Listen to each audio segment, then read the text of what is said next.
Mark. Hi, Claire. Now, Pharrell Williams has announced he's releasing a new solo album. When can we hear some extracts then? Okay, so his first solo album in it's been some 6 years now, and what we can expect is a big hit. As expected. It's 8 years. He's already 40, believe it or not, and he still looks like a teenager. And his songs still have the same youthful exuberance they've always had. This time around, he's working with the legendary film composer Hans Zimmer, who's more used to working on films like Lion King, Gladiator, Inception. So it's going to be really interesting to see how those two styles mix. The pair have recently worked on the upcoming Amazing Spider-Man 2 soundtrack. So they have worked together before, but not in the way that we know of. So it's his first solo album in quite a few years, but he's been very busy in the meantime, hasn't he? Collaborating with a whole bunch of people. Yes, he's collaborated with everyone from Madonna to Britney Spears to The Roots, and he's been a singer, songwriter, producer. I mean, obviously last year he was involved in the two big hits of the year, both Blurred Lines and Get Lucky with Daft Punk. He was nominated for 7 Grammys. But it's really this record that we're all looking forward to now. Let's have a listen to Happy, which was the first single, which came out just before Christmas.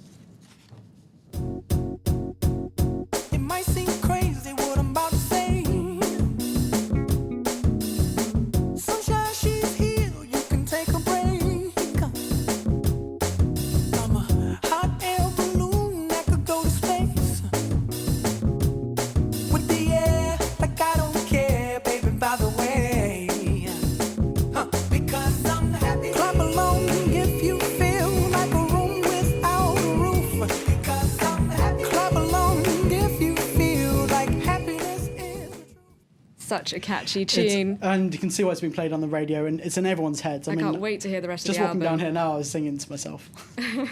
Now, Pharrell is also set to work with Beck. He is indeed, and they're hoping to release this joint album towards the end of the year, but Beck, like Pharrell, after a bit of time out, is now releasing his first solo album in 6 years this week. Beck suffered from a severe spinal injury and has been focusing more on production work recently.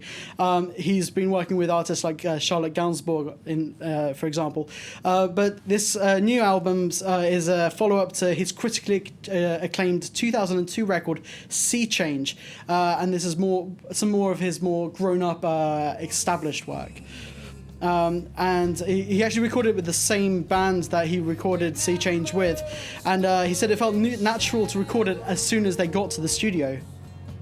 And these songs, they're nothing like the ones he made his name with in the 90s, are they? No, of course. I was a youngster when he first really broke through with the album Odelay and really experimental, lo-fi, almost rap songs that were coming out. Morning Phase and Sea Change, like I said, they're a lot more grown up, they're a lot more established. For me, they've got a lot more in common with sort of Californian 60s, 70s sounds. Let's have a listen to the first single from that. This is Blue Moon.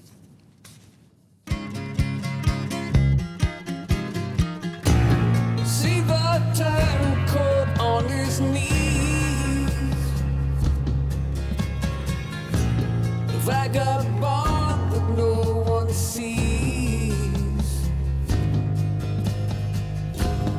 Remember the stolen shadows. You can't say the ones you caught in battle.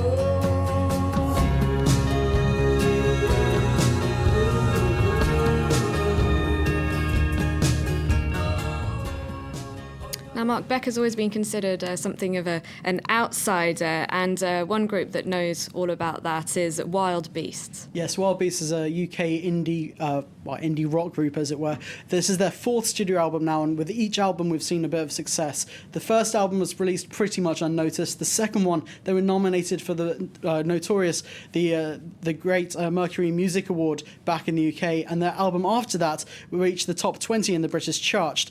Now they're happy for themselves to to be considered as a Marmite band, as they say. So you either love them or you hate them. That's generally due to the singer having something of a soprano voice, which can be a little bit off-putting to some people. But this year they're really starting to grow, and they're headlining their first festivals. Last week they headlined the Fireworks Festival here in Paris, and later on they're headlining the End of the Road Festival in the UK. I caught up with them here in Paris to ask them how they're coping with their newfound success. We're decadent beyond our means. We feel, we feel the things they'll never feel. It does feel like we've kind of got there by accident rather than design. With every album, and it's been slowly going up and up and up, and now it feels like it's in a good place. It's not a soapbox record in the vein of like Billy Bragg or anything like that, but there are like songs about fairness on there, stuff like Wanderlust.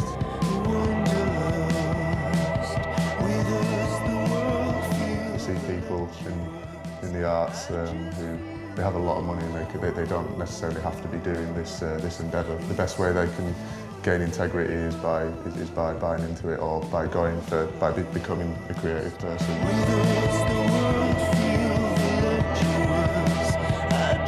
It's not like we're an arena rock act these days, but we are playing like bigger venues than we ever have done before, and there is a duty to fulfil when you've got that.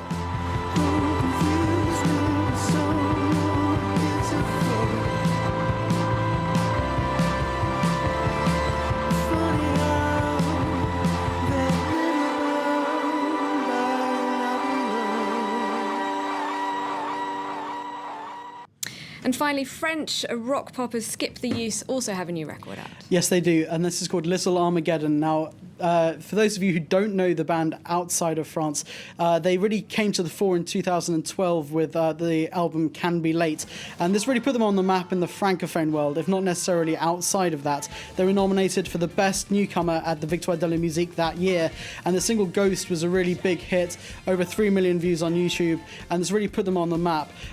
They recorded this latest album in London, and they see themselves more as a punk pop rock outfit, although I think, as we can hear from this, there's a bit of a funk electro element in there. Very Parisian, very French.